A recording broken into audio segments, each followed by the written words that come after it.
आपके पेट में दर्द हो रहा है इस बात को लेके? आप मदनी साहब इतनी बड़ी बात कर, मौलाना साहब इतनी और विश्व मॉडल की बात रखे, आप तो सीधा सीधा उनके मुखालफत पे आ गए। आप कैसे नेता है? आप कैसे नेता है? आप जब जुल्म हो रहा है आप खड़े क्यों नहीं होते वहां से कि मुसलमान इत्तेहाद कर लो, एकता कर लो दुनिया? यही महमूद मदनी का काम है, यही उनका काम है। लेकिन ये लोग क्या है, ठेकेदार मुसलमानों के, काम करेंगे पठानों के। जमीयत उलेमा हिंद के राष्ट्रीय अध्यक्ष मौलाना महमूद मदनी का बयान इन दिनों पर चर्चाओं में है। मुसलमान को लेकर उनका बयान है, मुसलमानों की सुरक्षा को लेकर उनका बयान है, मुसलमानों के हितों को लेकर उनका बयान है। आखिर किस तरह का हित सुझो रहे हैं भारत में महमूद मदनी, इस पर बात करेंगे, चर्चा करेंगे। हमारे साथ में बात करने के लिए और इस बात पर विश्लेषण करने के लिए राष्ट्रीय अध्यक्ष हैं आप राष्ट्रीय अति पिछड़ा मोर्चा के गुलजार शर्मा जी हमारे साथ में हैं।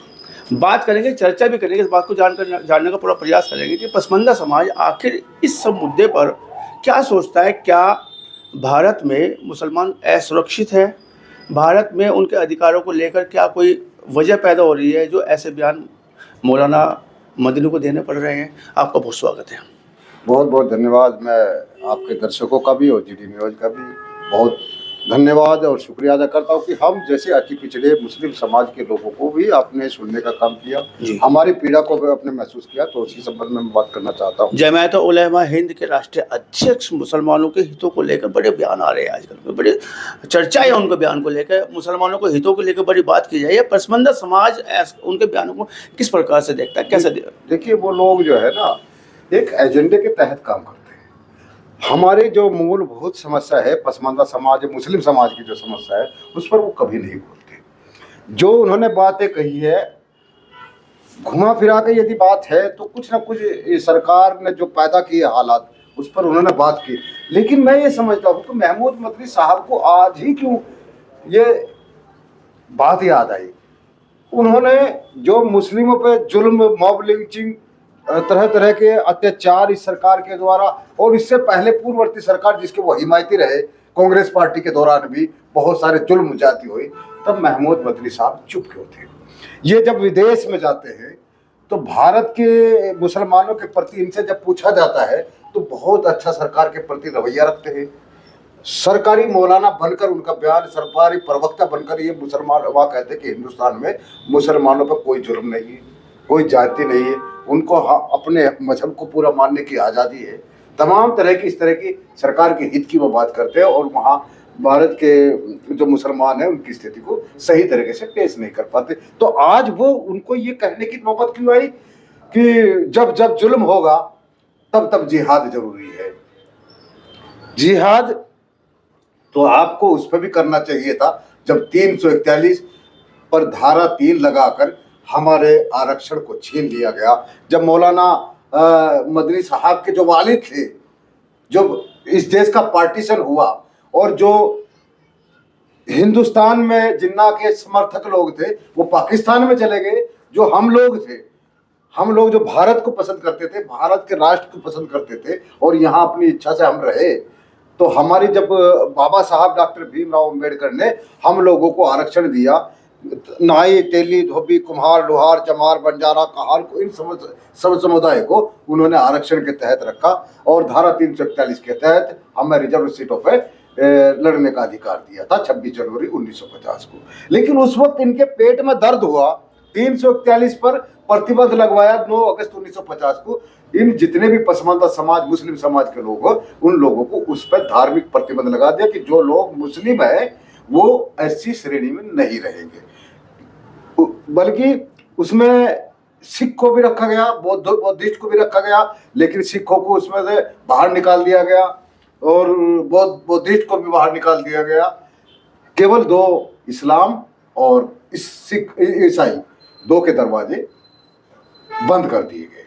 इस देश में मैं कहता हूं कि संविधान सबके लिए बराबर है, लेकिन हमारे लिए बराबर नहीं है। हमारे लिए दोहरा व्यवहार है। एक तरफ तो हमें समानता की बात कही जाती है, एक तरफ यही डॉक्टर मौलाना आज़ाद और महमूद मदनी जैसे लोग जिन्होंने हमारा हक अधिकार छीना और हमारी पीड़ा को अपना गुलाम बना के रखा ताकि हम सिर्फ उनकी लिखी हुई बातों को माने। क्योंकि इस्लाम हमेशा कुरान और हुजूर सल्लल्लाहु अलैहि वसल्लम की बातों को फॉलो करता है। लेकिन ये लोग अपनी लिखी हुई बातों को करते हैं। एक किताब है बहिश्ते जबर, जिसको अशरफ थानवी साहब, जिस शब्द को मैं कह रहा हूँ आपके चैनल के माध्यम से देख लेना, कितने लोगों के, मुस्लिम समाज के लोगों के, जो मौलाना लोग हैं, उनको आग लगने जा रही है। जो मेरे शब्दों से, बहिश्ते जबर एक ऐसी पवित्र किताब मानी जाती थी कि उसे हम लोग अपनी बेटियों को दहेज में दिया जाता। लेकिन वो किताब क्या थी? वो मनुस्मृति थी। अशरफ थानवी ने इस्लामिक किताब बताकर उसमें ये लिखा है, यदि तुम्हें तेली, बंजारा, नाई सामने नजर आ जा तो गुस्ल वाजिब है। जिस तरह मनुवादी में कि चमार यदि छू लगा तो गंगा जल में नहाना पड़ेगा। तो वही व्यवस्था उस किताब में लिखी, गुस्ल वाजिब कर हमारे गुस्ल वाजिब नहाना जरूरी है, यानी कि हम सामने आने तक पे, सामने यदि नजर आ जाए तो नहाना पड़ेगा, गुस्ल वाजिब है। तो इस तरह की व्यवस्था हम जातिवादी व्यवस्था कठोर रूप से वहां पे भी इस्लाम में भी है। हिंदू में कम है, मुस्लिमों में अधिक है। आप तो कहते हैं कि मस्जिद में जाके इकट्ठे नमाज पढ़ते हैं, कोई चाहे राष्ट्रपति आ जाए, बिल्कुल आ जाए, मुस्लिम लोग सब एक थाली भाई, मैं कह रहा हूँ एक थाली में खाना खा लेते हैं। रिश्ता बेटी का, रोटी का, तमाम रिश्ते आपस में। मस्जिद तक मैं भाई हूँ और मस्जिद के बाहर मैं नाई हूँ।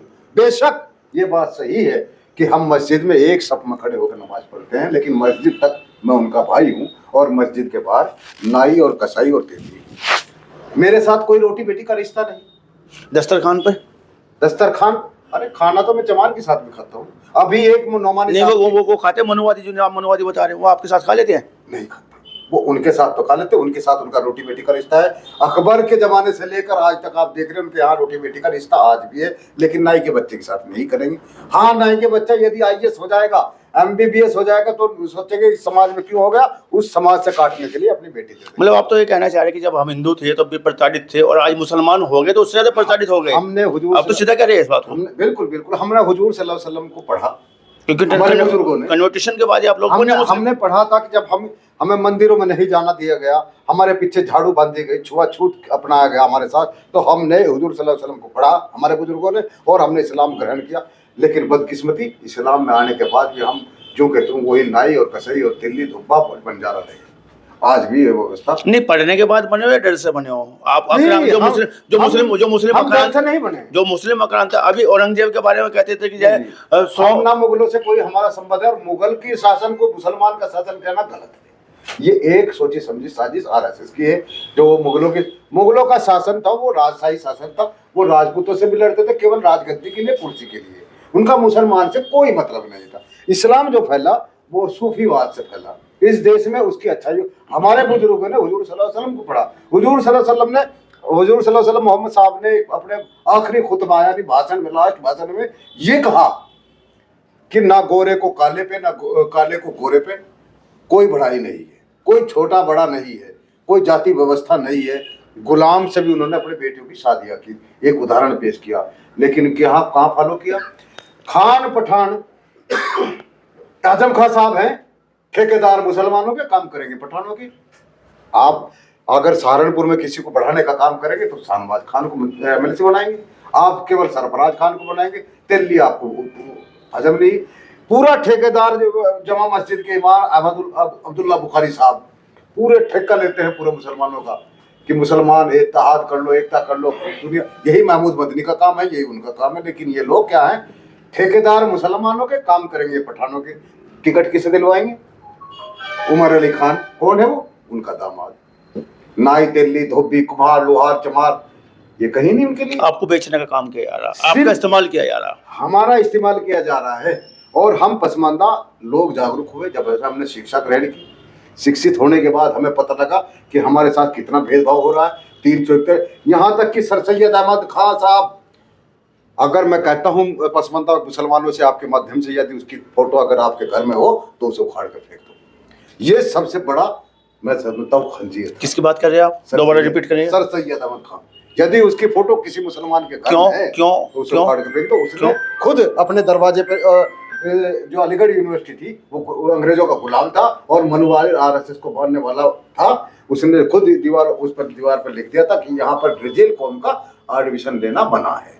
यानी कि कबील रजील कौम जो है, जो नाई, तेली, धोबी, अंसारी, जुलाहा, ये तमाम जातियों इतनी को बड़ी शिक्षा का यूनिवर्सिटी अधिकार। में जाए आप लोगों को आज भी लिखा है, पढ़ लो, आप इतिहास उठा लो मेरे साथ, आप डेबिट कर वहां से तो debate कर तमाम सकते मुस्लिम के छोड़ो हिंदू के बच्चे कामयाब होकर निकलते हैं, तमाम हो। निकलते हैं। आज देश, आज उसके आज बदलाव है। आज बदलाव हुआ। चलिए खैर, हम मुद्दे बात है, आपने सीधा सा एजेंट बोल दिया सरकार का महमूद मदनी साहब को, और उनके बयानों को भी आपने सीधा सीधा कि तोड़ मरोड़ कर पेश किया जा रहा। जब जरूरत थी पसमंदा लोगों को, तब आप जो है बाहर विदेशों में आगे 341 की बात क्यों नहीं करते? जी मैं कह रहा हूँ, क्या वो एजेंट है, सरकार के एजेंट है, भाजपा के एजेंट है? बिल्कुल 100%। महमूद मदनी की आप बात कर रहे हैं, बीजेपी के नहीं, आरएसएस के एजेंट, आरएसएस के एजेंट है, RSS मतलब जमात उलेमा हिंद सरकारी मुल्ला है जी, सरकारी मुल्ला, सरकारी मुल्ला है। वो कैसे होते हैं? देखिए, सरकारी मुल्ला वो होते हैं जो सरकार की नीतियों को, एजेंडों को आगे बढ़ाते हैं। जब कांग्रेस की सरकार थी, जब नरसंहार मुसलमानों पर हुआ, तब उसके हिमायत में रहे, उसके एजेंडे पर उन्होंने काम किया। और आज भारतीय जनता पार्टी है, भारतीय जनता पार्टी चाहती है मुस्लिमों का नाम लेकर हिंदू वोट को इकट्ठा किया जाए, इस देश में नफरत पैदा की जाए, समाजवाद को खत्म किया जाए।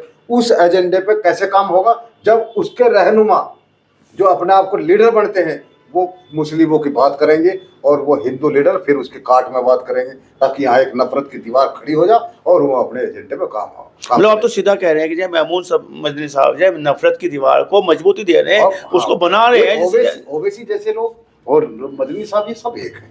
ये भाजपा की बी टीम, आरएसएस जी, आरएसएस के लोग हैं। ये मनुवादी मुस्लिम संघी, मुसंगी कहता हूं मैं इनको, मुसंगी, मुस्लिम संघी, मुसंगी लोग हैं। इनका भी वही एजेंडा है जो मनुवादी व्यवस्था का एजेंडा है, और ये नहीं चाहते। अगर इनको पीड़ा मुसलमानों से के दर्द की है तो हमारे हक अधिकार की बात क्यों नहीं करते? धारा 341 पर जो उपधारा 3 लगाकर धार्मिक प्रतिबंध लगाया गया, उसे हटाने की बात क्यों नहीं करते? लेकिन मुसलमानों के जो हितों की बात हो रही है, क्या आपके पेट में दर्द हो रहा है इस बात को लेके? आप मदनी साहब इतनी बड़ी बात करें, मौलाना साहब इतनी, और विश्व मॉडल पे बात रखें, आप तो सीधा सीधा उनके मुखालफत पे आ गए। आप कैसे नेता है? आप कैसे नेता है? आप जब जुल्म हो रहा है, आप खड़े क्यों नहीं होते? भाषण देने से आप इस दीवार को बढ़ाना चाहते हैं।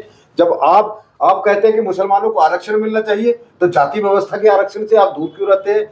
जब इस देश में मुसलमानों में नाई, तेली, धोबी, कुम्हार, लोहार है तो और पठान है, तो इनमें आपस में रोटी बेटी का रिश्ता क्यों नहीं है? ये जाति व्यवस्था क्यों आई? जब हुजूर सल्लल्लाहु अलैहि वसल्लम ने और कुरान ने बिल्कुल नकार दिया जाति व्यवस्था को, तो आज ये मैं नाई क्यों हूं? काजी जी, इमरान मसूद काजी जी क्यों है? आजम खान साहब पठान क्यों है? कहां से आए हैं ये लोग?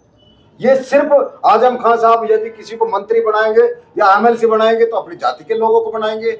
यदि इमाम बुखारी साहब पूरे राजनीतिक लोगों पर दबाव बनाते हैं कि मुसलमानों के हम ठेकेदार हैं, और टिकट और एमएलसी, पहले एमएलसी बनवाया अपने दामाद को, फिर टिकट दिलवाया, क्या उसकी नज़र में कोई तेली, कसाई, लोहार, शेफी, बंजारा नहीं था? नाई का बच्चा नहीं था? तादाद हमें अल्पसंख्यक कहा जाता, जबकि हम अल्पसंख्यक नहीं है, हम बहुसंख्यक हैं। हमें अल्पसंख्यक नाम से गाली दी जाती है। और सबसे पहले ये अगर अत्याचार की बात करते हैं तो जहां मॉब लिंचिंग हो रही है, मुजफ्फरनगर कांड हुआ, कौन मरे? पसमानदा समाज के लोग। कोई खान पठान मरा? आपकी नजर में इतिहास उठा के देख लो, कौन मरा? सैफी का बच्चा मरा। कौन मरा? दंगों की बात कर, दंगों की बात, कौन मरता है? बंजारा का बच्चा मरा, सलमानी का बच्चा मरा, वहां पर जुलाहे का बच्चा मरा। बुनकर समाज की बहुत बड़ी समस्या है, कोई हल करी किसी नेता ने? नहीं। राजनीतिक दलों में चाहे नसीमुद्दीन सिद्दीकी हो, मुख्तार अब्बास नकवी हो, चाहे आजम खान साहब हो, ये सब कब्जा जमाए हुए हैं। लेकिन नाई का बच्चा, इसे नाई के बच्चे को सिर पर रखेंगे क्या? इसे लोहार के बच्चे को सिर पर रखेंगे क्या? जब जाति व्यवस्था इतनी जहरीली है हमारे इसमें, हिंदू से अधिक जाति व्यवस्था है। प्रधानमंत्री जी ने पसमंदा का नाम लिया, लेकिन वो मतलब से लिया उन्होंने। लेकिन धन्यवाद, मानते हैं कि हिंदू समाज में जो है ऐसी जातियों का बड़ा सम्मान है। आपके यहाँ जो मुसलमान समाज है या धर्म है, उसमें ऐसे जातियों को सम्मान नहीं दिया जाता, ऐसा कुछ कहना चाह रहे हैं? आप मानते हैं इस बात को? आप मतलब हिंदुओं में ज्यादा सम्मान है? हिंदू धर्म है, यदि सैनी समाज है तो उसके सैनिक के रूप में हक अधिकार और टिकट वितरण करती है, सम्मान है पार्टियां, जितनी राजनीतिक, गुजर समाज को, तमाम समाज को। लेकिन हमें कहाँ ढक दिया जाता है? हमें नहीं, सम्मान यहाँ जाते हैं, वहाँ जाते हैं। सीधा सवाल आपकी तरफ। सम्मान हिंदू में जाते हैं, हिंदुओं में जाते हैं। हक अधिकार मिल तो रहा है हमें, तो जब हम मुसलमान बना दिए गए, लेकिन ठगे गए। हम दर्द और पीड़ा से महसूस करते हैं अपने अंदर। अब जब हम अपने हक की बात करते हैं कि तुम मुसलमान हो, हमें मजहब का चश्मा पहना दिया जाता है। अब यही मदनी साहब हैं, बड़े बड़े फॉर्च्यूनर गाड़ी में बड़े बड़े कमांडो लेकर आते हैं और जलसे में मुसलमान बैठे हैं, जलसा में अपने भाषण देते हैं, तकरीर करते हैं, तो कहते हैं कि अल्लाह को गरीबी पसंद है। यानी कि हमें जो मुसलमान सामने बैठा है उसे गरीबी पसंद है, ये फॉर्च्यूनर में आएगी ना, गरीबी पसंद नहीं है, अल्लाह को गरीबी पसंद है। तो फॉर्च्यूनर में आकर भी भाषण दे रहे हैं कि अल्लाह को गरीबी पसंद है। हमें ये गरीब बनाना चाहते हैं, गरीब से गरीब अपना गुलाम बनाना चाहते हैं। मजहब का ऐसी चाशनी, अब जितने भी हैं, अब ओवैसी साहब जब भाषण देंगे मुसलमानों के मजहब का चश्मा पहना करेंगे, इत्तेहाद कर लो, एकता कर लो। काजी जी भी देंगे तो भाषण, वो भी एकता उसकी बात करेंगे। हम लोगों को यदि अपना हक की बात करेंगे तो हम सब मुसलमान हैं, हमें आरक्षण की ये बात करेंगे, मुसलमानों को 18%, पिछली बार मुलायम सिंह यादव ने अपने एजेंडे में, स्वर्गीय मुलायम सिंह यादव जी ने अपने एजेंडे में दिया था कि 18% हम मुसलमानों को आरक्षण देंगे, यानी कि वो झूठ, करारा झूठ। आंध्र प्रदेश की सरकार ने मुसलमानों को आरक्षण दिया था, लेकिन सुप्रीम कोर्ट ने खारिज। मुलायम सिंह झूठ बोलते थे, बिल्कुल झूठ। 18 जो भी ये कहता है कि मैं मुसलमानों को आरक्षण दूंगा, वो झूठ बोलने का काम करता है, संविधान विरोधी है। संविधान में कहीं धर्म के आधार पर आरक्षण दिया ही नहीं जा सकता। चलिए अंतिम सवाल आपकी ओर आ रहा है, महत्वपूर्ण सवाल है। मोहम्मद साहब का इस्लाम है या मुल्ला मौलानाओं का इस्लाम है? आज की मैं बात कर रहा हूँ। केवल कुरान अपनी जगह अटल है, उसका एक लफ्ज भी बदला नहीं जा सकता। हुजूर सल्लल्लाहु अलैहि वसल्लम मोहम्मद साहब का इस्लाम जो सही इस्लाम है, जो उनका लास्ट आज के समय मुल्ला मौलाना, लेकिन जो इस्लाम इन्होंने बनाया है, मौलानाओं का लिखा हुआ जो भाषण है, जो भी लिखी हुई किताबें हैं, इन्होंने अपने हिसाब से इस्लाम बनाया, अपने हिसाब से ये रचते हैं। मोहम्मद साहब के इस्लाम को तोड़ मरोड़ के आज मौलाना का इस्लाम पेश किया यार, आप ये कहना चाह रहे हैं? बिल्कुल बिल्कुल, ये लिखित अपने लिखा हुआ इस्लाम बनाते हैं, अपना लिखा हुआ, केवल इनका लिखित हुआ। हजरत थानवी साहब हो, चाहे आपके बरेलवी साहब हो, बरेल के हजरत दरगाह वाले हो, चाहे वो एक भी जेल गया है, ये सब अपने हिसाब से। तो जितने पसमानदा समाज आज इस्लाम में है, जिनका वास्ता इस्लाम से है, क्या वो बहुत मन से दुखी हैं? बिल्कुल बिल्कुल, जाति व्यवस्था के दर्द से दुखी है हम। जाति, क्योंकि इस्लाम में कहीं भी जाति व्यवस्था नहीं है, फिर हमें नाई तेली बंजारा क्यों कहा जाता है, फिर लोहार क्यों कहा जाता है, हमारे अंदर रोटी बेटी का रिश्ता क्यों नहीं? तो आपने सुना, ये थे राष्ट्रीय अध्यक्ष, राष्ट्रीय अति पिछड़ा मोर्चा के, और बड़ा पीड़ा मन में है, बड़ा दर्द मन में है, और सीधा स्पष्ट तौर से कह दिया कि आरएसएस के एजेंट हैं ऐसे मौलाना, जो मुस्लिम हितों की बात ऐसे मौके पर करते हैं। करना था तो तब करना चाहिए था जब हमारे अधिकार छीने जा रहे थे और हमारा आरक्षण छीना जा रहा था, क्योंकि पसमानदा समाज को बड़ा दुख है जब उनका आरक्षण छीना गया। बात की आपने चर्चा के लिए, इसका बहुत बहुत धन्यवाद। बहुत बहुत धन्यवाद आप।